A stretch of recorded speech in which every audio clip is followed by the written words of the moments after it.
cara kepada mereka seluruhnya. Saksikanlah kajian Islam ilmiah di Roja TV dan Radio Roja. Simak Radio Roja Bogor 100.1 FM, Radio Roja Majalengka 93.1 FM, Radio Roja Palu 101,8 FM, dan Radio Roja Bandung 104.3 FM. Menebar cahaya sunnah.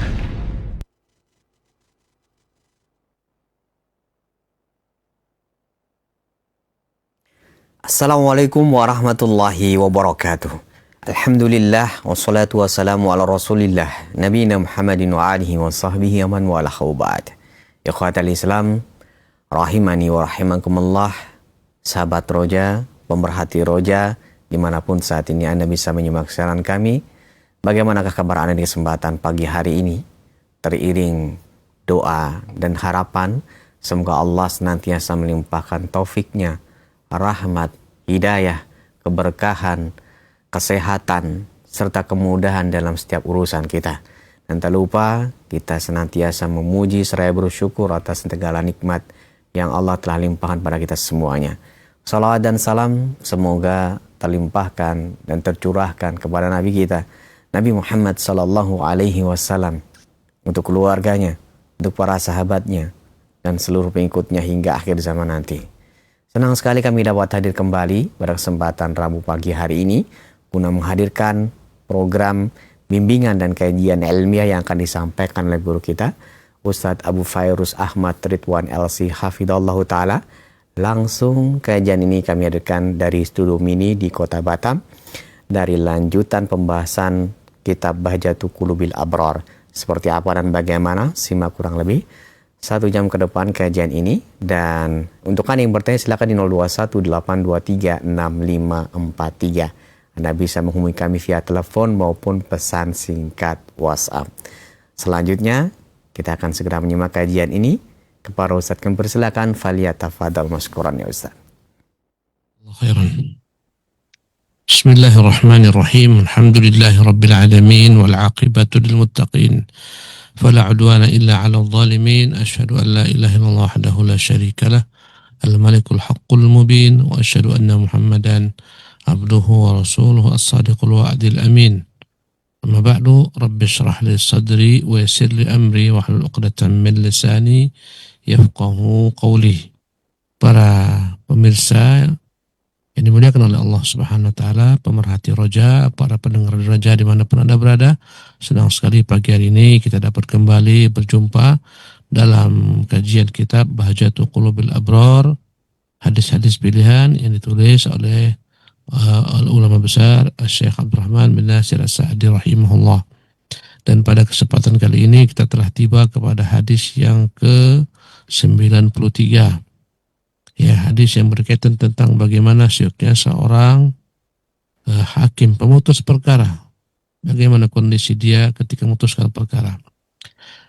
Baiklah para pemerhati Roja dan para pendengar di Roja dimanapun Anda berada, kita akan masuk ke dalam pembahasan ini. Berkata Syekh Abdurrahman bin Nasir Sa'di rahimahullah, an Abi Bakrata radhiyallahu anhu qal, dari Abu Bakrah semoga Allah meridhoinya, dia berkata, Sami'tu Rasulullah sallallahu alaihi wasallam yaqulu, aku pernah mendengar Rasulullah SAW bersabda, la yahkumu ahadun baina itsnaini wa huwa ghadban, muttafaqun alaih.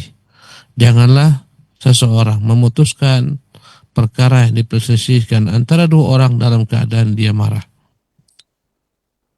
Jadi kata Nabi yang mulia sallallahu alaihi wasallam, janganlah bila mana ada seseorang diminta untuk memutuskan perkara antara dua orang yang berselisih, memutuskan perkara mereka berdua dalam keadaan dia marah. Muttafaqun alaih, disepakati oleh Bukhari dan Muslim.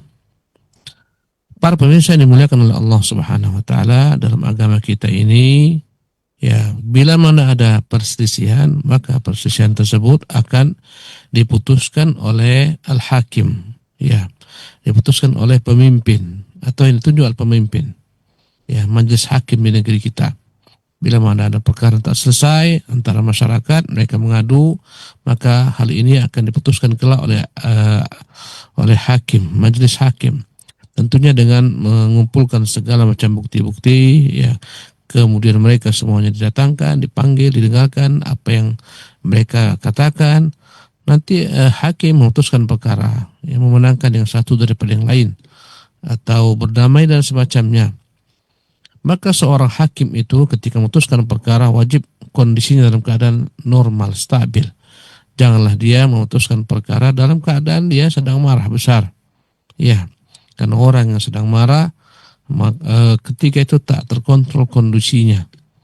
Oleh karena itu dalam hukum agama kita ini banyak perkara-perkara yang dianggap tidaklah terjadi manakala diputuskan dalam keadaan marah. Misalnya tolak, seorang laki-laki yang marah besar sehingga tak sadar lagi apa yang dia katakan, dia ucapkan, menjatuhkan talak. Ini tidak dianggap talaknya berlaku karena dia memutuskan perkara dalam keadaan marah bersangatan. Berkata Syekh Abdurrahman bin Nasir Sa'di rahimahullah, hadal hadits yadullu ala umur. Hadis ini menunjukkan beberapa perkara.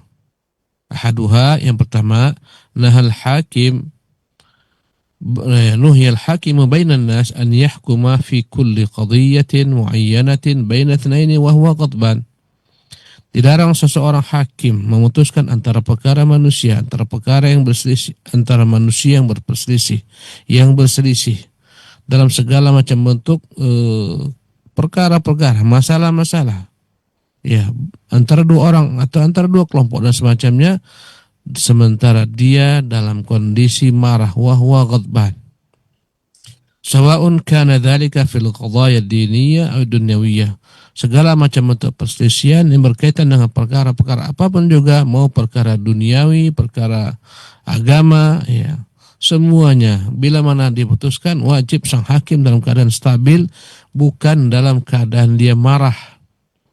Kenapa? Wadhalika lima fil ghadabi min taghayyuril fikri wa inhirafihi. Karena orang yang sedang marah tidak stabil pemikirannya, tak lurus cara berpikirnya. Wa hadzal inhirafu lil fikri yudirru fi istihdarihi lil haqq. Ya. Maka orang yang pemikirnya sudah tidak lurus ini, hakim bila mana dalam kondisi marah, enggak stabil pemikirannya, ya, dikhawatirkan akan membahayakan apa yang kelak dia putuskan. Dikhawatirkan nanti dia tidak akan memutuskan perkara dengan keadilan, dengan kebenaran. Ya, jadi wa yudirru aidan fi qasdil haq. Maka dikhawatirkan nanti tak tegak kebenaran. Mengapa? Karena dia memutuskan perkara antara mereka dalam keadaan tidak stabil, jiwanya tak stabil. Wal fardul asliyu lil hakimi ghairihi qasdul haq. Ya. Ilman wa amalan. Sementara tujuan yakni diputuskan oleh hakim dan selain mereka adalah agar sampai kepada kebenaran, menegakkan kebenaran. Dan kemarahan akan menghalangi orang untuk mengatakan sesuatu, yakni perkara persiskan itu dengan benar. Karena dia terganggu konsentrasinya, fokusnya. Oleh karena itulah Nabi yang mulia melarang orang menjatuhkan putusan dalam keadaan dia marah. Subhanallah. Dan ini sebenarnya terkait dengan segala macam hal. Bukan hanya dalam sidang majelis hakim belaka, tapi di mana-mana demikian. Bila mana kita dituntut untuk memutuskan satu perkara, misalnya perkara cerai atau tidak cerai, putuskanlah dalam keadaan tenang, tentram, stabil. Bukan kapan suami marah dia putuskan langsung perkara, yakni dengan tanpa berpikir jernih langsung dia jatuhkan cerai. Ya, berkata salah seorang ulama kita di zaman ini, Syekh Uthman Al-Khamis, hafizahullah, berapa banyaknya dalam dunia Islam orang-orang yang menceraikan istri mereka dalam keadaan tidak benar, melakukan talak yang tidak sunnah, melakukan tolak yang dilarang, tolak bid'ah. Ya, banyak sekali diantaranya mereka menceraikan istrinya dalam kondisi haid misalnya. Tentunya hal ini tidak boleh. Rasulullah pernah memerintahkan Abdullah bin Umar untuk kembali kepada istri yang dia talak ketika haid, menunggu sampai dia suci baru diputuskan. Ya, demikian juga orang yang menceraikan istrinya setelah dia campuri. Tadi malam dia campuri, paginya marah-marah, dia jatuhkan cerai, engkau kuceraikan, engkau kutalak. Bahkan terkadang sebagian orang langsung menjatuhkan engkau ku talak 3. Subhanallah. Mereka bermain-main dengan kitabullah tabaraka ta'ala. Ya, akhirnya banyak rusak kehidupan rumah tangga dalam perkara ini. Kemudian muncullah penyesalan, mau kembali ternyata sudah talak 3. Ya. Kemudian mereka menceraikan dalam kondisi yang marah, ya. Ya, mereka marah kemudian jatuhkan perceraian. Maka dalam hal menjatuhkan keputusan apapun hendaklah ditimbang baik-baik. Jangan diputuskan dalam keadaan seorang marah, karena orang yang marah terganggu konsentrasinya, terganggu jalur pikirnya. Pemirsa yang dimuliakan oleh Allah Subhanahu wa taala, ini yang pertama. Atsani, yang kedua, hadis ini yadullu ala annahu yanbaghi an yajtahida fil akhdhi bil asbab allati tasriful ghadabah. Seyogyanya seorang hakim atau yang akan menjatuhkan keputusan dalam satu perkara bersungguh-sungguh berupaya maksimal untuk mengambil segala macam ikhtiar sebab yang dapat menghilangkan rasa marahnya terlebih dahulu sebelum dia menjatuhkan putusan. Karena itulah dalam perceraian Rasulullah SAW ajarkan umat ini untuk menceraikan istrinya bila mana sang istri dalam keadaan suci terlebih dahulu. Ya, ketika suci dan dia tidak campuri sebelumnya, baru dijatuhkan kata-kata cerai. Mengapa? Tentunya hal ini untuk membuat dia berpikir ulang. Nggak boleh kapan dia tak suka, dia marah langsung jatuhkan cerai. Karena cerai ada caranya diajarkan dalam agama. Tunggu dulu, masa penantian seorang istri ini mau dicerai, dia menanti terlebih dahulu sang istri sampai selesai masa haidnya, ya, atau dia telah campur istrinya, dia tunggu dulu sampai istrinya haid kemudian suci.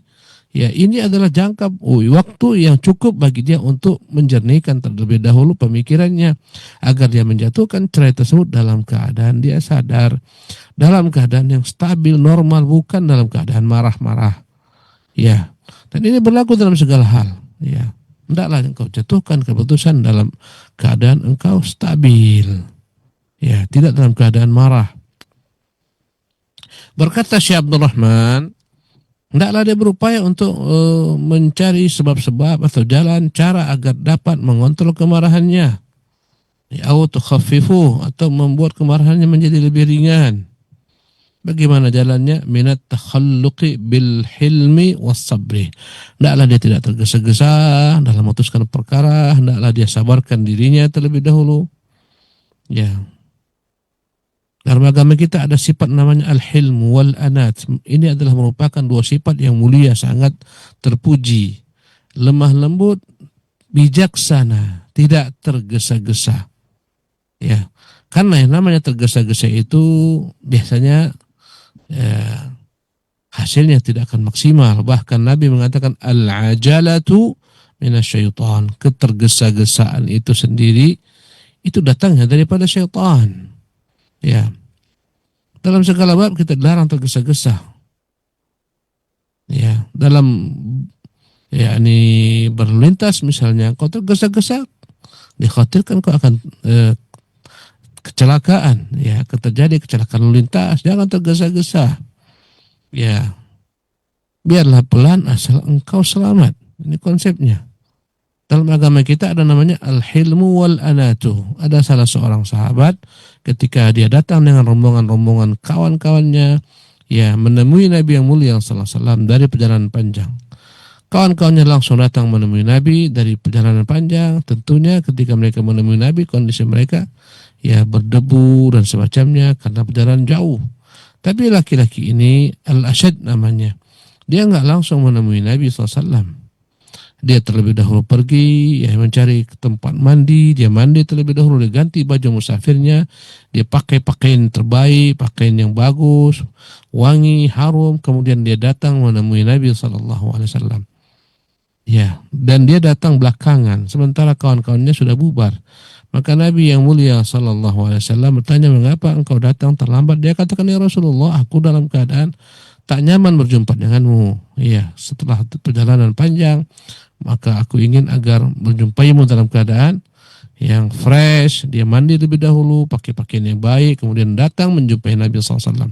Apa kata Nabi kepada Al-Ashad? Dalam dirimu terdapat dua sifat yang dicintai oleh Allah dan Rasulnya, yaitu sifat al-hilmu wal anatu, sifat bijaksana dan tidak tergesa-gesa. Subhanallah. Jadi dalam hal keputusan pun demikian. Hendaklah seseorang terlebih dahulu mengontrol dirinya, menyabarkan dirinya, tidak menyatukan keputusan. Apapun kemarahan ini jika tidak dikontrol akan mendatangkan segala macam bentuk keburukan. Karena itulah datang seorang sahabat meminta kepada Nabi wasiat. Berkali-kali Nabi katakan la taghdab. Ya Rasulullah, awsini, berilah saya wasiat. Kata Nabi la taghdab. Ya, dia lagi tanya, ya Rasulullah, berikanlah saya wasiat. Nabi kembali mengatakan la taghdab, jangan marah. Mengapa? Karena kemarahan ini akan mendatangkan segala macam sebab keburukan. Karena itulah Nabi yang mulia SAW mengajarkan kita, bila mana datang kepadamu marah, sifat marah, hendaklah engkau berusaha untuk menghilangkannya. Dan ada beberapa terapi dari Nabi yang mulia SAW mengajarkan bagaimana orang bila mana dia marah. Merubah posisi, bila mana dia sedang berdiri, hendaklah dia duduk. Bila mana sedang duduk, hendaklah dia berbaring. Ya, itu diajarkan Nabi yang mulia SAW. Karena biasanya orang itu kalau marah akan naik darahnya. Dia dari tidur dia akan duduk, dari duduk akan berdiri, dari berdiri dia akan berjalan ke tempat orang yang dia tuju, yang dia menjadi sebab dia marah, murka. Mungkin orangnya akan dia tempeleng, bahkan mungkin saja orang yang dia bunuh, dia caci maki dan semacamnya. Hal ini akhirnya mendatangkan keburukan. Karena itulah kata Nabi, la taghdab, jangan engkau marah. Ya, subhanallah. Bagaimana cara lain untuk menghilangkan kemarahan? Hendaklah dia berwudu. Kemarahan itu datang daripada syaitan. Bila mana dia marah, cepat berwudu atau meninggalkan tempat tersebut, tempat yang membuat dia marah. Bila kau marah istrimu, segera, daripada kau tempeleng dia, lebih baik kau cepat tinggalkan tempat tersebut. Subhanallah. Ya, berpikir yang jernih. Ya, para pemirsa yang dimuliakan oleh Allah Subhanahu wa taala, ini adalah ajaran dalam Islam. Karena itulah Ali bin Abi Thalib pernah terjadi yang terjadi Fatimah radhiyallahu anha, perselisihan, maka Ali tinggalkan Fatimah. Datanglah Nabi yang mulia sallallahu alaihi wasallam. Nabi mencari Ali, namun Nabi tidak mendapati Ali di rumah. Maka Fatimah menyebutkan antara mereka terjadi perdebatan. Maka Rasulullah pun pergi mencari Ali. Ternyata Ali dapati sedang tidur di masjid. Subhanallah. Ya, masjid tempat yang terbaik bila mana orang menghadapi masalah. Kembalilah ke masjid. Maka Rasulullah SAW melihat debu-debu berterbangan menerpa Ali. Maka Rasulullah bangunkan Ali dengan kakinya. Rasul katakan, qum aba turab, qum aba turab, bangunlah wahai bapak debu, bapak debu. Ya, maka itulah gelar yang paling disenangi oleh Ali bin Abi Thalib, dipanggil dengan gelar Abu Turab, bapak debu. Subhanallah, karena Nabi yang memberikannya langsung. Maksudnya bahwasanya Ali sengaja untuk menghindari konflik, pergi untuk menghilangkan kemarahan. Pemirsa yang dimuliakan oleh Allah Subhanahu wa taala, berkata Syekh Abdul Rahman, "Min at-takhalluqi bil hilmi was sabri wa tawtin an-nafsi 'ala ma yusibuhu." Hendaklah orang menyiapkan dirinya, menyiapkan mentalnya untuk menghadapi apapun musibah yang datang menimpanya. Ya. Wa ma yasma'uhu minal khusum, hendaklah dia benar-benar menyabarkan dirinya, mendengar apapun didengar yang akan dikatakan oleh para orang-orang berseteru ini, dia siapkan dirinya. Fa inna hadza 'aunun kabirun 'ala daf'il ghadab. Ini adalah merupakan faktor besar untuk dapat menghilangkan kemarahannya, atau takhfifuhu, atau meringankan kemarahannya. Jadi ini yang kedua, hendaklah berusaha mengambil sebab untuk mengurangi kemarahannya, menstabilkan dirinya. Ya, menyiapkan segala macam bentuk kesabaran, ya, agar dapat memutuskan perkara dengan benar. Pemirsa yang dimuliakan oleh Allah Subhanahu wa taala, ini yang kedua, faedah yang kedua. Berkata Syekh Abdul Rahman bin Nasir Sa'di rahimahullah, ats-tsalitsu, yang ketiga yang dapat diambil daripada faedah hadis ini, yu'khadhu min hadha at-ta'lil anna kulla ma mana'a al-insan min ma'rifatil haqqi aw qasdihi fa hukmu hukmul ghadab. Maka segala sesuatu, ya, dari hadis ini dapat dipahami segala sesuatu yang dapat menghalangi manusia untuk mengetahui kebenaran, mendudukkan kebenaran, untuk sampai kepada kebenaran, ya, maka akan dianalogikan dengan marah. Fa hukmuhu hukmul ghadab. Ya. Apapun juga yang akan menggerakkan pemikiran, semuanya ketika seorang hakim memutuskan perkara, hendaklah menghilangkan segala macam penghalang tersebut. Bukan hanya marah yang menjadi penghalang orang memutuskan perkara dengan benar. Ada hal lain, berkata beliau, wadzalika kal hammis syadid. Contohnya adalah ketika seseorang dalam kondisi galau yang bersangatan, al-hammis syadid. Ya, al-hammu adalah merupakan kegalauan, kekhawatiran, ketakutan atas perkara yang akan datang. Ini namanya al-hammu. Dan ini adalah merupakan penyakit psikis, di mana Nabi kita yang mulia sallallahu alaihi wasallam memerintahkan umatnya berdoa dengan doa yang diajarkan, Allahumma inni a'udzubika minal hammi wal hazan. Ya Allah, sesungguhnya aku berlindung kepadamu dari al-hammi, dari rasa galau, kekhawatiran, ketakutan yang tak jelas akan masa datang, akan apa yang akan terjadi. Namanya al-hammu. Ya, ini penyakit. Berapa banyak orang stres? Ya, subhanallah, gara-gara penyakit ini. Mau nikah khawatir nanti terjadi perceraian, mau nikah nanti takut gagal rumah tangga, mau nikah nanti takut tak bisa memberi nafkah sang istri, nanti kalau punya anak tak mampu memberikan nafkah sang anak. Ya, galau yang panjang. Ingin menikahi seorang perempuan tapi tak berani melamarnya, kemudian takut dilamar orang, mau melamar tapi tak punya uang, dan semacamnya. Muncullah sifat al-hammu. Ini mengganggu, ya. Dan sifat ini bila berlanjut akan membuat orang terganggu fokusnya, bahkan bisa sampai pada tingkat kejiwaan, ya. Penyakit ini bisa melahirkan stres, depresi, bahkan bisa melahirkan kegilaan. Subhanallah. Berapa banyak orang-orang yang terkena ODGJ, ya, terganggu jiwanya disebabkan karena hamun ini, cita-cita yang khawatir tak sampai, ketakutan yang berlebihan. Ya, maka seorang hakim atau siapapun juga dalam memutuskan suatu perkara, tidaklah dia stabil terlebih dahulu. Jangan memutuskan dalam keadaan galau yang bersangatan, wal ju'i syadid, ataupun lapar yang bersangatan. Tak boleh, ini mengganggu konsentrasi dia. Orang yang kelaparan tak akan jernih akalnya. Dia akan mudah marah, subhanallah. Tenteramkan terlebih dahulu perutnya. Ya, makan terlebih dahulu. Demikian juga kehausan yang bersangatan. Wal ju'i wal atas wa kaunihi haqinan aw haqiban aw nahwihima. Janganlah dia memutuskan perkara dalam keadaan dia sedang menahan buang air kecil, menahan buang air besar, kebelet. Jangan sampai dia memutuskan dalam keadaan kebelet, ini akan mengganggu dia. Subhanallah.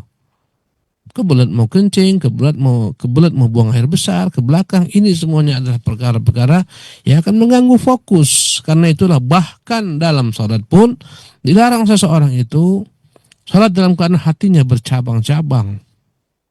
Berkata Nabi yang mulia sallallahu alaihi wasallam, la salata bihadrati ta'ami. Tidaklah ada salat itu dapat sempurna utuh ketika makanan sudah ada dihidangkan. Dia kelaparan, kemudian sudah dikumandangkan adzan, akhirnya dia lebih dahulu kerjakan salat, sementara hatinya sudah benar-benar terpaut kepada makanan dan dia sudah lihat makanan terhidang. Dalam agama tidak ada hal semacam ini. Dia makan dulu baru salat agar dia fokus ketika salat. Kata Nabi, la salata bihadrati ta'ami wala huwa yudafi'uhu al-akhbathan. Atau dalam keadaan dia sedang kebelet, mau kencing, mau buang air besar, maka jangan dia salat sampai selesaikan terlebih dahulu hajatnya. Demikian juga dalam memutuskan perkara. Mimma yushghil fikra mithla aw aktsara min al-ghadab. Ya. Karena hal ini akan dapat mengganggu konsentrasinya. Dan perkara ini seperti marah, ya, sama-sama mengganggu konsentrasi, bahkan boleh jadi ya hal-hal yang semacam ini lebih parah dahsyatnya dibandingkan marah. Orang yang kelaparan, ya subhanallah, yang kebelet ini jika dia paksakan memutuskan perkara akan berbahaya, ya. Pemirsa yang dimuliakan oleh Allah Subhanahu wa taala, ini faedah yang ketiga. Ar-rabi', faedah yang keempat, berkata Syekh Abdurrahman bin Nasir Sa'di rahimahullah, أن النهي عن الحكم في الغضب في حال الغضب ونحوه ومقصوده ونحوه مقصود لغيره. Sesungguhnya larangan Nabi SAW memutuskan perkara dalam keadaan murka dan semacamnya, dalam keadaan marah, lapar, haus, dahaga, kebelet dan semacamnya, Ini semuanya maksudun li ghairihi, sebenarnya hanyalah merupakan sarana semata, bukan tujuan. Subhanallah.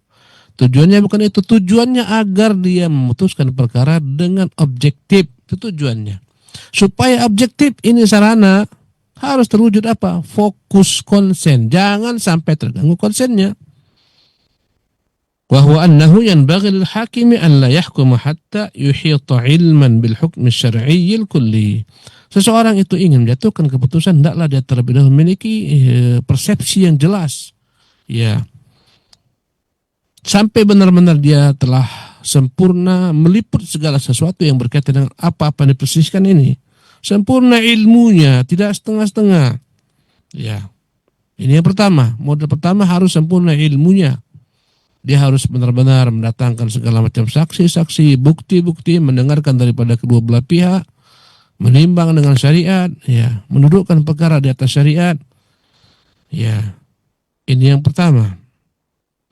Wabil qadiyyatil juz'iyyati min jami' atrafiyah, hendaklah dia benar-benar teliti segala sesuatu dari perkara yang global sampai perkara yang rinci, semua hendaklah dia teliti. Wa yuhsinu kaifa yutabbiquha 'ala al-hukm asy-syar'i. Setelah didapatkan segala macam informasi daripada kedua belah pihak, saksi-saksi, bukti-bukti, kemudian keterangan dalam agama, hukum yang diterapkan, baru setelah itu ya dia boleh menetapkan keputusan, ya, setelah dia memiliki ilmu. Tapi ada hal yang kedua, yaitu dalam kondisi menetapkan tersebut harus kondisinya stabil. Fa innal hakima muhtajun ila hadhil umur tsalatsa. Ya. Seorang hakim itu bila memutuskan perkara membutuhkan tiga hal. Al-awwal al-ilmu bituruq syariah. Dia harus paham bagaimana syariat dalam menudukkan perkara-perkara semacam ini. Allati wada'aha syari'u li fasil khusumat wal hukmi bainan nas. Ilmu yang telah dibuat dalam syariat ini agar seseorang hakim dapat menyelesaikan perkara-perkara yang terjadi antara manusia dan memutuskan perkara tersebut dengan benar. Yang kedua, an yafhama ma bainal khasamaini minal khusuma. Dia harus paham permasalahan, apa sebab mereka berselisih, apa sebabnya. Wa yatasawwaruha tasawuran tam, hendaklah dia memiliki persepsi yang utuh atas apa yang mereka perselisihkan. Wa yada'u kulla wahidin minhuma yudli bihujjatih. Dia biarkan masing-masing mereka terlebih dahulu menyampaikan semua unek-uneknya. Dia dengar dari si A, dia dengar daripada si B. Jangan sampai dia mendengar dari sepihak kemudian menjatuhkan keputusan, dan ini perkara besar yang dilarang dalam agama. Nabi Daud alaihissalam, Allah SWT uji, tiba-tiba Nabi Daud datang ke dalam rumahnya, dua orang berselisih. Yang satu berkata kepada Nabi Daud, wahai Nabi Daud, ini kami bersekutu dalam kambing-kambing, ya, kami ya berserikat. Aku punya 1 ekor kambing dan dia punya 100 ekor, 99 kambing. Orang ini ingin mengambil kambingku yang satu, ingin menggabungkan agar semuanya menjadi miliknya. Maka Nabi Daud ketika itu langsung memutuskan perkara, engkau salah dengan berbuat kezaliman semacam ini. Padahal dia belum mendengar lagi daripada pihak yang satu. Maka Allah SWT celah Daud memutuskan perkara karena mendengar hanya dari satu belah pihak. Subhanallah. Maka seseorang itu agar dia benar-benar tegak di atas keadilan, hendaklah dia benar-benar mendengar dari segala macam perkara, segala macam perkataan orang-orang yang berselisih. Subhanallah. Jangan pernah mendengar dari sebelah pihak kemudian kau jatuhkan keputusan sebagai hakim. Ya. Subhanallah. Demikian juga dalam berita tentang manusia, hendaklah kau terlebih dahulu tegakkan di atas kebenaran, ya. Jangan kau dengar dari sepihak. Berapa banyak masalah-masalah rumah tangga yang seseorang sepihak menyampaikan kepada seorang minta berbagai macam solusi, tetapi dia hanya mendengar dari sepihak, tak mendengar dari pihak lain. Ya, akhirnya diberikan masukan begini begitu. Padahal tak seperti itu kondisinya, karena dia hanya mendengar daripada sepihak. Subhanallah. Pemirsa yang dimuliakan oleh Allah Subhanahu wa taala, ini yang pertama, seorang hakim harus tahu bagaimana yakni syariat memutuskan perkara-perkara semacam itu. Yang kedua, ya, dia harus paham apa yang terjadi antara dua orang berseteru ini. Harus memiliki persepsi yang sempurna. Tidaklah dibiarkan masing-masing mereka berbicara. wa yashrahu qadiyatahu syarhan taman, masing-masing disuruh untuk memberikan hujjah secara sempurna. Thumma idza tahaqqaqa dzalik, jika ilmu tentang hukum syariat atas suatu perkara sudah sempurna dia miliki, kemudian dia sudah mendengarkan dari segala macam orang-orang yang berselisih, masing-masing menyebutkan hujahnya, argumentasinya, saksinya, wa hata bi ilman ihtaja al-amr tsalih, maka dia butuh yang ketiga. Ini yang ketiga yang kita bahas pada hari ini. Apa dia? Wa huwa sifatu tatbiqiha wa idkhaliha fil ahkam syar'iyyah. Bagaimana dia menerapkan hukum syar'i ini? Fama tawaffiqa li hadhil umuri tsalatsa, bila mana dia telah memiliki tiga hal ini, subhanallah, dia punya dasar syariat yang kuat dalam perkara ini, kasus ini, hukum syariat seperti ini, kemudian dia sudah mendengar daripada segala macam orang yang berselisih, kemudian dia paham bagaimana menerapkan hukum syariat tersebut. Bila mana hal ini terwujud dalam diri seorang hakim, maqasadul adla, dan dia ingin menegakkan keadilan, waffiqa lahu, dan dia akan diberikan oleh Allah SWT taufik, wa hudiya ilaihi, dan dia akan diberi petunjuk, wa ma tafatahu wahidun minha hasala al-ghalat wa ikhtalla al-hukmu wallahu alam. Bila mana ada yang kurang daripada hal yang disebutkan tiga ini, maka akan terjadilah keputusan yang keliru, keputusan yang salah, wallahu taala alam. Pemirsa yang dimuliakan oleh Allah Subhanahu wa taala, demikian kiranya kajian kita yang dapat kita sampaikan pada kesempatan kali ini tentang dampak marah atas keputusan hakim ketika menjatuhkan keputusan, dan dampak kemarahan dalam banyak perkara kehidupan rumah tangga kita, kehidupan bernegara, kehidupan bersosial. Banyak sekali orang-orang yang gara-gara marah akhirnya melampaui batas, subhanallah, dan mengatakan yang tidak bijak di media sosial, mengucapkan kata-kata yang tak bijak, bahkan melakukan tindakan yang bijak. Semuanya dampak daripada kemarahan, dan karena marah itu datang daripada syaitan. Bila mana tak dapat ditanggulangi, akan mendatangkan segala macam bentuk keburukan. Orang-orang dahulu mengatakan awwalul ghadabi jununun wa akhiruhu nadamun. Marah itu awalnya adalah gara-gara akal yang tertutup, tak sempurna, bagaikan orang gila. Lihatlah bagaimana orang marah, mengerikan, bagaikan orang gila, tak sadar lagi dia. Tapi setelah dia tumpahkan kemarahan, wa akhiruhu nadamun, akhirnya akan muncul penyesalan. Istri sudah tercerai, anak-anak sudah kena tempeleng, barang-barang rumah tangga sudah hancur, berantakan, dan semacamnya.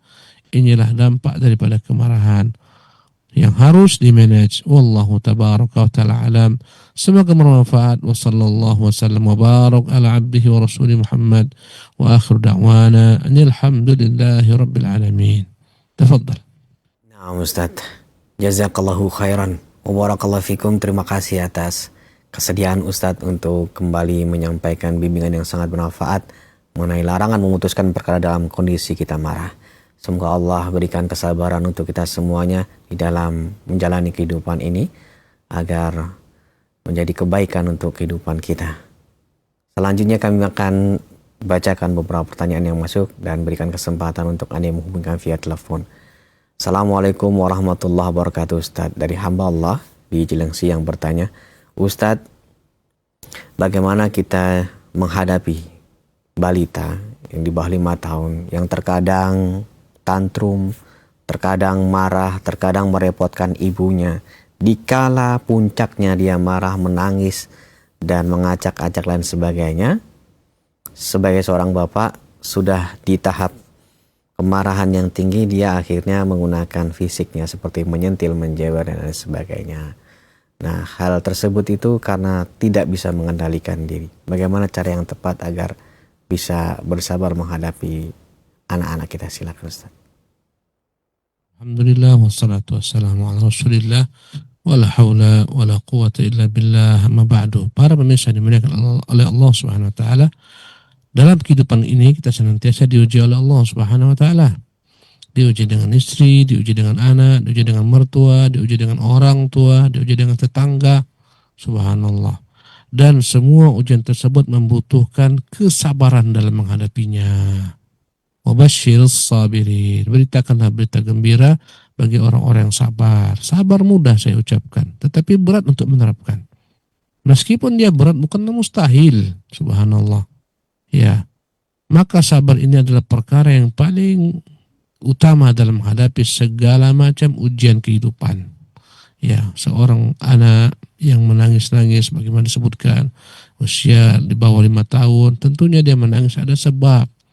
Dia mencari perhatian, dia ingin menggulkan segala macam keinginannya, nangis-nangis berguling-guling karena sesuatu perkara misalnya. Cari tahu apa sebabnya, misalnya dia nangis-nangis karena sesuatu perkara, ya gara-gara mau minum es krim misalnya, subhanallah. Cari tahu apa sebabnya dia marah. Ya, andai kata kita tahu sebabnya marah, setelah tahu kita bisa mencarikan solusi, subhanallah. Dan dalam hal inilah dibutuhkan kesabaran. Ya, kadang-kadang anak sedang flu berat, ya dia guling-guling minta es krim, padahal kita tahu es ini akan membahayakan dia dalam kondisi sakit. Maka pandai-pandailah, ya ini orang tua bersabar menghadapi anak ini. Ya, memberikan kepadanya pemahaman dengan perkara yang paling sederhana agar dia dapat memahami mengapa dilarang oleh orang tuanya. Pahamkan kepada tersebut, tetap dalam memahamkannya bersabar. Tetapi kebanyakan daripada orang tua ya, kadang-kadang kesabaran ini yang mereka miliki begitu tipis kesabarannya.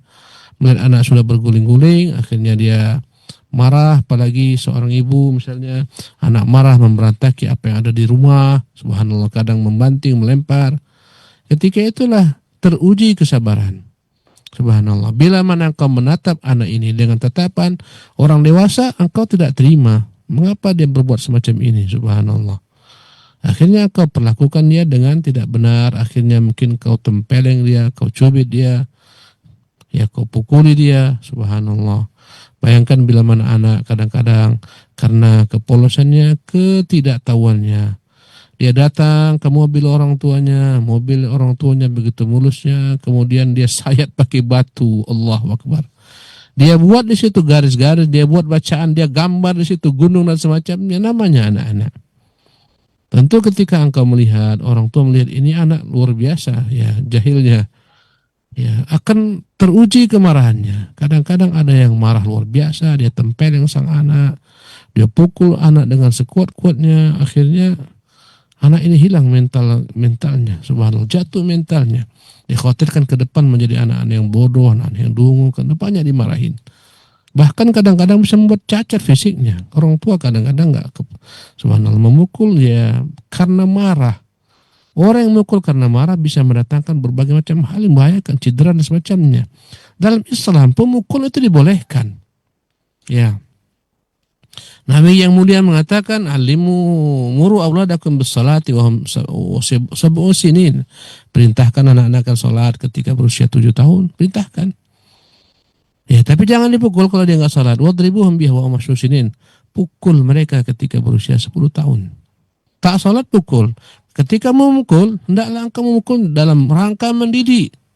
Ya, kemarahan yang benar-benar terkontrol. Subhanallah. Bila mana tak terkontrol, engkau pukul dia dengan sekuat-kuatnya, kadang-kadang mencedera dia. Berapa banyak anak-anak cedera karena orang tuanya marah besar. Kadang-kadang orang tua tak sadar. Sudip-sudip yang ada di hadapannya, segala sesuatu. Kadang-kadang gunting, apapun yang ada dekatnya dia lemparkan ke anak. Ya, ini tentunya berbahaya. Semuanya dampak daripada marah. Subhanallah. Maka orang tua dibutuhkan kesabaran dalam menghadapi hal ini. Ya, menangkan sang anak, mencari tahu mengapa dia, sebab dia guling-guling, mengapa dia marah, apa sebabnya.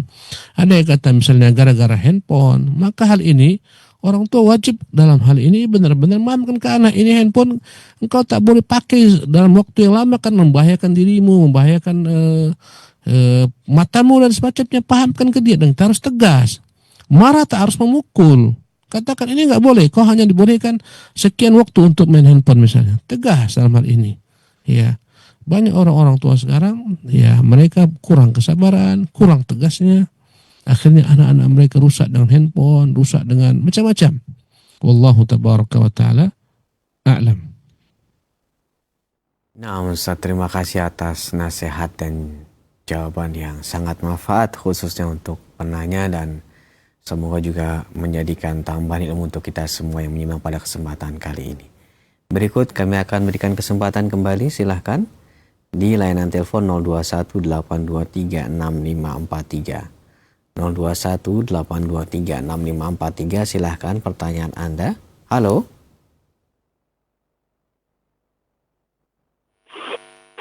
Halo. Assalamualaikum. Waalaikumsalam warahmatullahi wabarakatuh. Dengan siapa ini Bapak, di mana? Dari Mukhlis di Jakarta. Silahkan pertanyaannya. Dengan Mukhlis di Jakarta. Iya, silahkan Bapak. Assalamualaikum Ustadz. Mohon bertanya. Dalam hal pengajuan atau penetapan perkara cerai yang kita pernah sering dengarkan, bila sang suami memutuskan kepada sang istri, yang sering dengar Ustaz ya. Nah, bila kondisinya sang istri yang meminta atau memutuskan untuk berpisah atau bercerai dengan suaminya dengan lisan, apakah itu juga bisa jatuh talak seperti itu? Oh, ketika seorang istri mengucapkan kita bercerai atau yang meminta cerai, apakah seperti itu sudah bisa putus cerai gitu ya Pak ya, pertanyaannya? Betul. Itu aja Ustaz. Assalamualaikum warahmatullahi wabarakatuh. Waalaikumsalam warahmatullahi wabarakatuh. Silakan Ustaz. Alhamdulillah wassalatu wassalamu ala Rasulillah, la haula wala quwwata illa billah, amma ba'du. Cerai itu ada di tangan suami. Ya. Sehebat apapun minta daripada suami, seorang istri minta daripada suaminya bercerai, ceraikan aku mas, ceraikan aku, kita bercerai, takkan pernah terjatuh cerai sampai sang suami yang mengucapkan kata-kata engkau kuceraikan. Jadi yang namanya cerai dalam Islam itu ada pada tangan suami, bukan ada pada tangan istri, dan itu semuanya kembali kepada yakni kebijaksanaan agama ini. Agama tahu suami itu lebih stabil dibandingkan istri. Karena itu dijadikan sebagai pemimpin. Ar-rijalu qawwamun 'alan nisa, laki-laki pemimpin bagi wanita. Ya. Manakala istrinya meminta untuk bercerai, maka sang suami itu tentu tidak, suami yang baik tidak segera memberikan apa yang diminta istrinya. Subhanallah. Ya, tapi tidaklah dia timbang-timbang lagi, cari solusi, ya, subhanallah.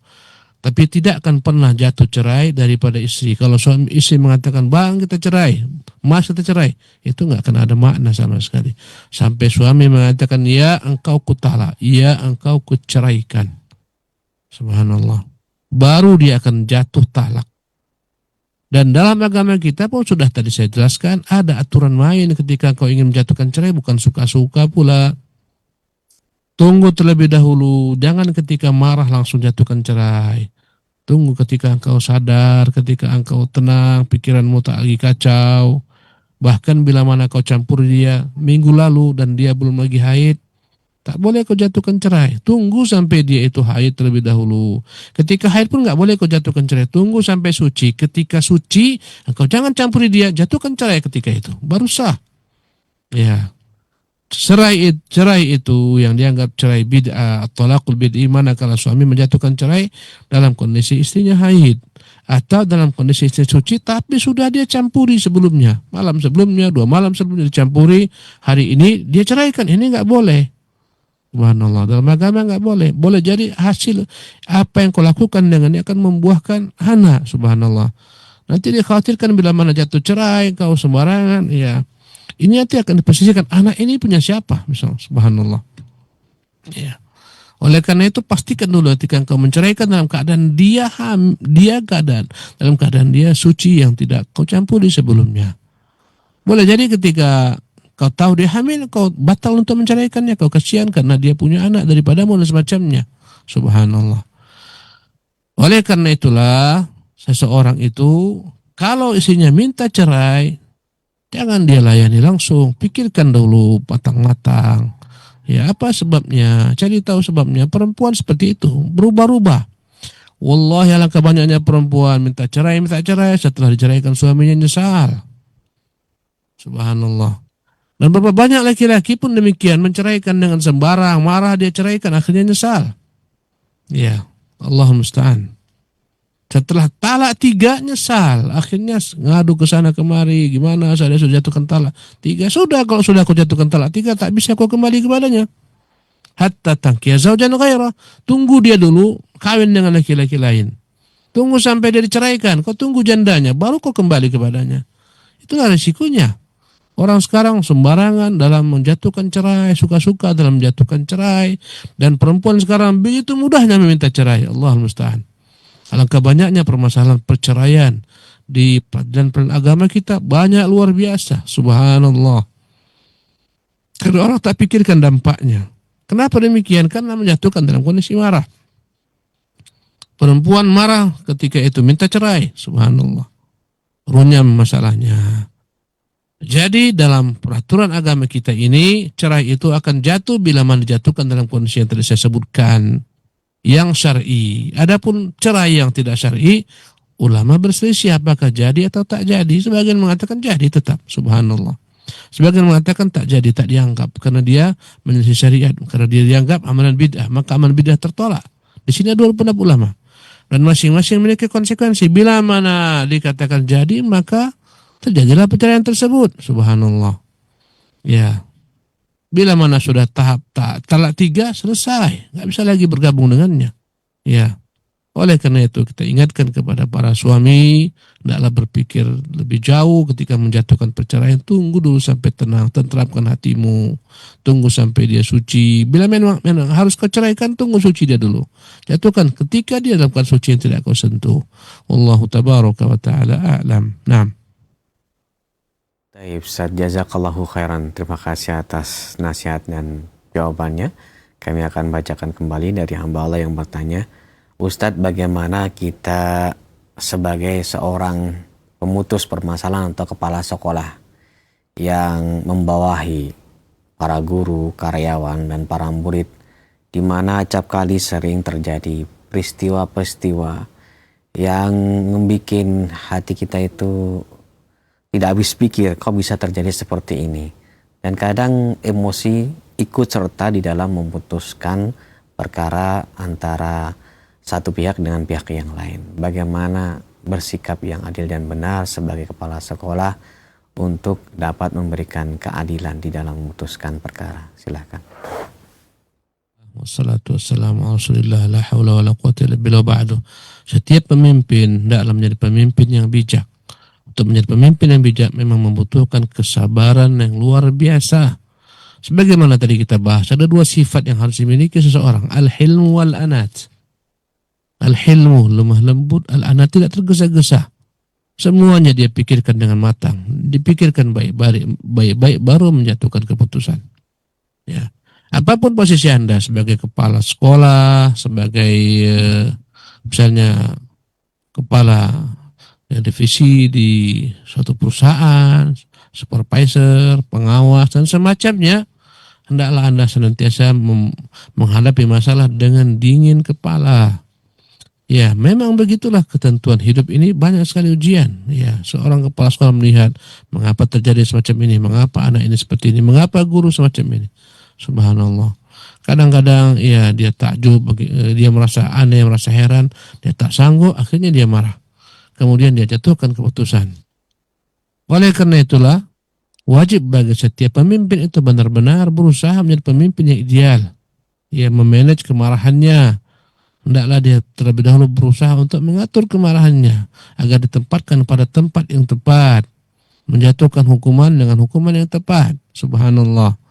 Dan itulah tantangan dalam kehidupan. Ya, kepala sekolah di sekolah, kepala rumah tangga di rumah, suami misalnya, istri terhadap anak-anaknya. Subhanallah. Semuanya kita membutuhkan kesabaran, membutuhkan kelembutan, membutuhkan pemikiran yang matang. Ya. Sebagaimana pepatah di negeri kita mengatakan, fikir dahulu perkataan, fikir dahulu pendapatan, sesal kemudian tiada berguna. Ini kaidah yang begitu indah, ya, perkataan yang indah. Sebelum kau berkata-kata, pikir baik-baik, fikir dahulu pendapatan. Karena bila mana engkau tak kepikirkan, sesal kemudian tiada berguna. Akhirnya engkau menyesal. Ya. Banyak sekali kita kerusakan ketika orang menjatuhkan satu perkara dalam keadaan marah. Mau dia kepala sekolah, mau dia kepala rumah tangga, dan seterusnya. Karena itulah orang yang paling kuat, kata Nabi yang mulia, bukan orang yang paling hebat dalam bergulat, menjatuhkan lawan, meninju lawan. Bukan itu. Kata Nabi, laishas syadidu bisur'ah. Bukanlah orang kuat yang mampu menumbangkan lawan, sekali pukul langsung jatuh tumbang. Innamas syadidu man yamliku nafsahu indal ghadab. Tetapi orang kuat yang dapat mengontrol dirinya ketika dia marah. Subhanallah. Ya, Allah mengatakan tentang sifat orang-orang bertakwa, wal kadhiminal ghaidha. Mereka orang yang mampu memendam kemarahan yang dapat disalurkan. Wal afinan 'anil nas, yang mudah memaafkan manusia. Allahu Akbar. Wallahu yuhibbul muhsin. Allah menyukai orang-orang yang berbuat ihsan. Ya. Ini ciri-ciri orang bertakwa. Di antaranya adalah wal kadhiminal ghaidha, yang mampu menahan kemarahan. Ya. Maka semuanya harus belajar menempa dirinya lagi, dan semua kita, saya, para pendengar, para pemirsa, semua kita tempat diri kita untuk melatih lagi kesabaran. Hidup ini akan dapat dilalui dengan sabar. Ya, wabasyil sabirin. Sabar dan bermohon kepada Allah. Ya ayyuhalladzina amanu ista'inu bis-sabri was-salah. Hai orang-orang beriman, hendaklah engkau memohon kepada Allah pertolongan dengan sabar dan dengan salat. Wallahu taala alam. Naam. Baik Ustaz, terima kasih atas jawaban dan nasihat yang bermanfaat telah disampaikan. Selanjutnya kami berikan kesempatan kembali, silahkan. Via telepon kami tunggu pertanyaan Anda di 0218236543. Silahkan. Halo.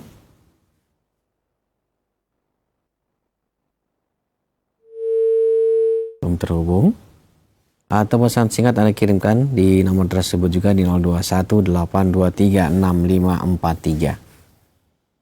Silahkan.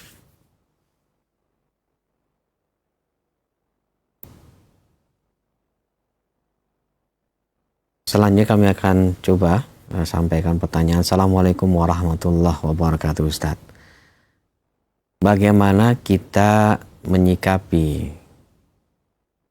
sistem yang sudah ada di bangsa kita berkaitan dengan hukuman atau peradilan dan lain sebagainya, di mana kadang ada hal yang berkaitan dengan manipulasi, kebohongan, ketidakadilan, dan kita sebagai rakyat yang melihat tersebut kadang ada kemarahan melihat ketidakadilan tersebut terjadi kepada diri kita maupun keluarga maupun orang yang di sekitar kita. Mohon nasihatnya Ustaz, silahkan. Bismillah, alhamdulillah, wassalatu wassalamu ala rasulillah, wala hawla wala quwwata illa billah wa ba'du. Pemirsa yang dimuliakan oleh Allah Subhanahu wa taala, memang sudah merupakan ketentuan yang telah ditentukan dalam agama ini. Semakin dekat kepada kiamat, semakin buruk kondisi zaman, semakin banyak orang-orang yang buruk. Berkata Nabi kita yang mulia SAW, sebagaimana Anas menyampaikan, bahwasanya dia mendengar Rasul mengatakan, la ya'ti zamanun illa walladhi ba'dahu syarrun minhu. Taklah datang satu zaman kecuali zaman yang datang berikutnya lebih parah daripada zaman sebelumnya. Subhanallah. Dan Nabi yang mulia SAW telah memprediksi akan munculnya berbagai macam ragam bentuk kezaliman daripada penguasa-penguasa yang zalim. Ya. Dan Nabi yang mulia SAW memberikan kepada kita solusi. Solusinya apa yang diajarkan Nabi yang mulia SAW? Solusinya yang pertama, bahwasanya kezaliman penguasa adalah merupakan buah daripada kezaliman rakyat. Karena penguasa itu dari rakyat, dari bawah dia berasal. Kita lihat misalnya sebagian para penguasa, sebagian oknum, para pejabat yang korupsi, manipulasi, ya, yang kehidupannya penuh dengan hedonisme dan semacamnya, hambur-hamburkan uang dan seterusnya. Subhanallah. Ya, hari ini sudah diterangkan oleh Nabi yang mulia sallallahu alaihi wasallam. Bagaimanakah kita menyikapi hal ini? Ya, Nabi yang mulia sallallahu alaihi wasallam memerintahkan hendaklah kita ya evaluasi diri. Mereka itu kita yang pilih, subhanallah. Ya. Semua orang-orang di atas itu dari mana mereka naik? yang memilih masyarakat, subhanallah. Dan dalam cara pemilihannya pun kita tahu bagaimana kotornya. Mereka menggunakan suap menyuap, money politik katanya, subhanallah. Rakyat yang tak tahu apa-apa merasa senang, dikasih uang sana, dikasih uang sini, dipilihlah si fulan, dipilihlah alan, naiklah dia sebagai perwakilan kita. Allahu Akbar. Rakyat hanya mendapatkan 200.000, 300.000, 400.000 dan semacamnya. Ya, naiklah orang-orang zalim ini, subhanallah. Maka sebagaimana kata Ali bin Abi Thalib radhiyallahu anhu, kama takunu yuwalla alaikum. Bagaimana kondisi kalian itu yang akan menjadi pemimpin kalian. Tak akan mungkin satu penduduk negerinya itu, subhanallah, ya singa yang memimpinnya tikus, nggak mungkin. Pasti singa akan memimpin singa, tikus akan memimpin tikus. Maka para pemimpin adalah para penguasa, para pejabat, itu cerminan daripada masyarakat sendiri. Maka solusi pertama, kewajiban masyarakat berupaya membenahi diri mereka, kembali kepada Allah, bertaubat, subhanallah, memperbaiki diri. Bila mana semua masyarakat memperbaiki diri, akan muncul daripada mereka kelak, yakni para pemimpin-pemimpin yang baik, subhanallah. Maka orang-orang saleh insya Allah akan dipimpin oleh orang-orang saleh. Bila mana tak saleh, pemimpinnya dampak daripada masyarakat yang tak saleh. Subhanallah, itu yang pertama. Kama takunu alaikum, bagaimana kalian itu yang menjadi pemimpin kalian. Yang kedua, Nabi menganjurkan kita untuk bersabar. Meminta hak kita kepada Allah. Bila mana kita tak diberikan hak kita oleh penguasa, dizalimi hakim-hakim yang zalim, yang menjatuhkan keputusan dengan suap dan semacamnya, kita tahu, tapi kita tak mampu, subhanallah. Maka Nabi memerintahkan kita untuk bersabar. Fas'alullaha alladzi lakum, minta kepada Allah hak kalian. Bila tak dapat, minta kepada Allah, jangan minta kepada mereka, subhanallah. Was'alullaha alladzi lakum, minta kepada Allah hak kalian, karena mereka tak berikan. Ya. Fa innama alaihi ma hummil wa alaikum ma hummiltum. Kata Nabi SAW, nanti beban segala macam dosa akan mereka tanggung. Ya, dan kalian akan diminta tanggung jawab Allah SWT dengan kewajiban patuh kepada mereka. Maka agama mengajarkan agar patuh dan taat kepada mereka, sabar dengan kezaliman mereka. Itu diajarkan dalam agama. Bahkan sampai mengatakan wa in akhadhu ma'alakum wa in darabu dhahrakum, kalaupun mereka ambil harta kalian, mereka pecut punggung-punggung kalian. Disuruh Nabi apa? Bersabar. Subhanallah. Dan itu telah dikatakan Nabi yang mulia SAW akan munculnya orang-orang semacam ini. Ya, kita disuruh untuk bersabar, minta kepada Allah SWT hak kita yang mereka abaikan. Subhanallah. Sebab bila mana kita mengingkari dengan kekerasan, kita buat kelompok, kita buat pemberontakan, akan lebih dahsyat muncul kerusakan. Subhanallah. Tapi hendaklah bersabar. Itu adalah merupakan hukuman daripada Allah SWT kepada kita. Hukuman. Hendaklah kita perbaiki diri kita, iman kita, agama kita, dan seterusnya. Ya, kemudian hendaklah kita doakan mereka agar Allah beri mereka petunjuk, Allah berikan kepada mereka hidayah. Subhanallah. Ya, yang jelas jemaah sekalian, bila mana tak mampu kita ingkari, kecuali hanya dengan hati semata, maka ingkari dengan hati. Bila kita punya akses dengan mereka, kemampuan untuk berdialog, berdiskusi, menyampaikan pesan-pesan, sampaikan kepada mereka. Katakan kepada mereka kebenaran dengan cara hikmah bijak. Bila tak mampu dengan perkataan, maka yang paling terakhir, ingkari apa yang mereka buat dengan hati-hati kalian. Dan kalian akan selamat daripada tuntutan Allah Subhanahu wa ta'ala. Memang begitulah tabiat dunia, di mana agama tidak dijalankan dengan baik dan benar, akhirnya kezaliman muncul di mana-mana. Wallahul musta'an. Naam. Baik Ustaz, selanjutnya kami akan bacakan dari Abu Zain di Tangerang yang bertanya. Ustaz, saya telah mengetahui dan paham akan ilmu sabar dan berusaha untuk bersabar. Akan tetapi saat ujian yang datang tiba-tiba tidak terduga, seolah-olah ilmu yang sudah dipahami seperti tidak nampak atau tidak bisa saya terapkan. Nah, hal ini kadang sesuatu yang di luar kontrol. Biasanya saya menjauh berapa saat agar dapat meredam kemarahan. Apa sebab hal ini terjadi, Ustaz? Padahal saya sudah tahu ilmunya. Silakan. Bismillah wassalatu wassalamu ala Rasulillah.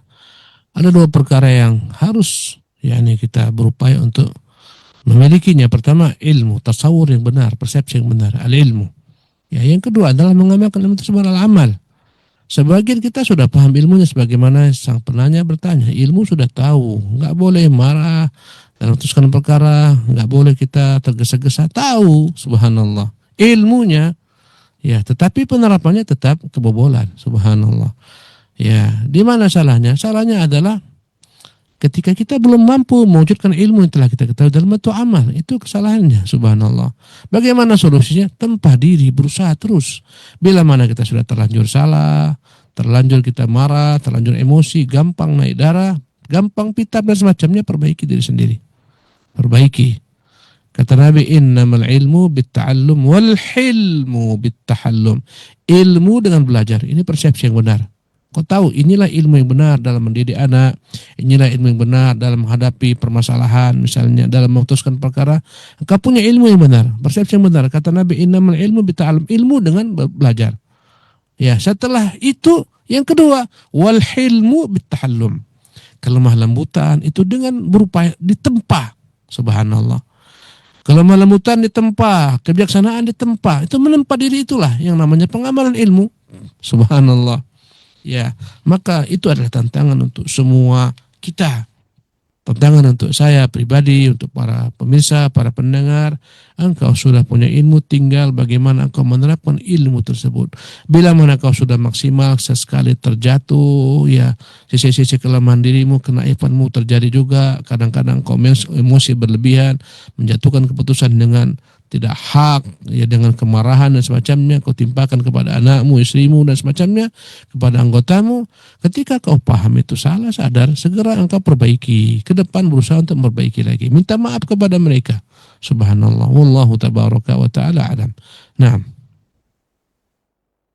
Ya Ustaz, barakallahu fikum wa jazakallahu khairan. Terima kasih atas penyampaian jawaban yang telah diberikan di kesempatan pagi hari ini. Semoga Allah Subhanahu wa taala senantiasa melimpahkan taufik dan hidayah agar kita bisa memahami pelajaran dan nasihat-nasihat yang telah Ustaz sampaikan. Nampaknya pertanyaan tadi merupakan pertanyaan terakhir di pertemuan kita. Mohon Ustaz berikan ihtitam. Fadhal ya Ustaz. Bismillah, alhamdulillah, wassalatu wassalamu ala rasulillah, la hawla wa la quwata illa billah. Ba'du, para pemirsa dimuliakan oleh Allah Subhanahu wa taala. Ya, kita sebagai penimba ilmu sedikit banyaknya sudah dapat ilmu yang kita pelajari, membuahkan ilmu yang lumayan. Alhamdulillah, ya, lama kita mengaji, semakin lama mengaji semakin banyak ilmu.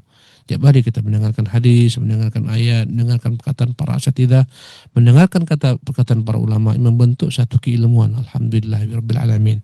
Tetapi tentunya setelah keilmuan itu muncul ada yang kedua, yaitu apa? Amal.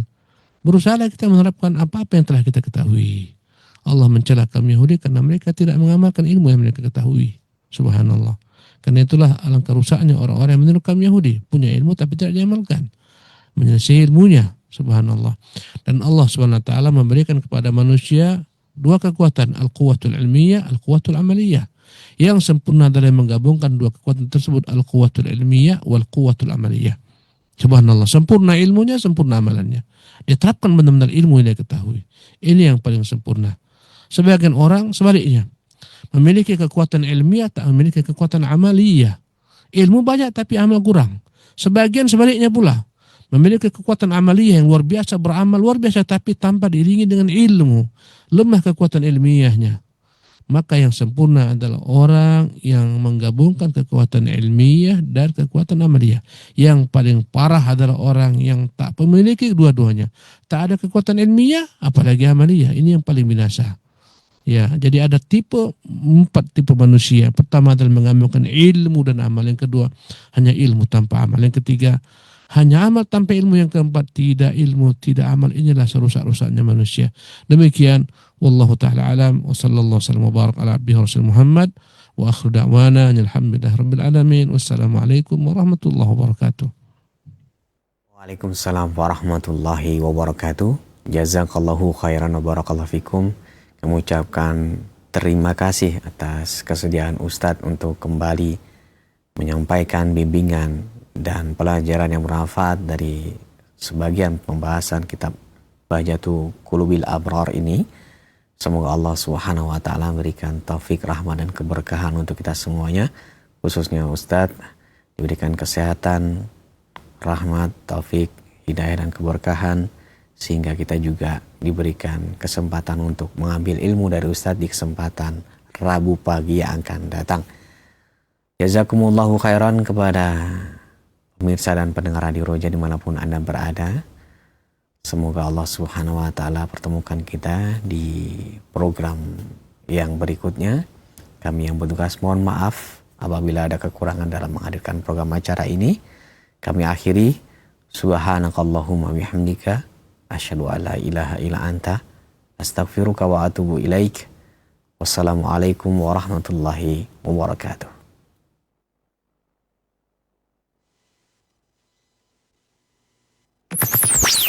Roja TV, saluran tilawah Al-Quran dan kajian Islam.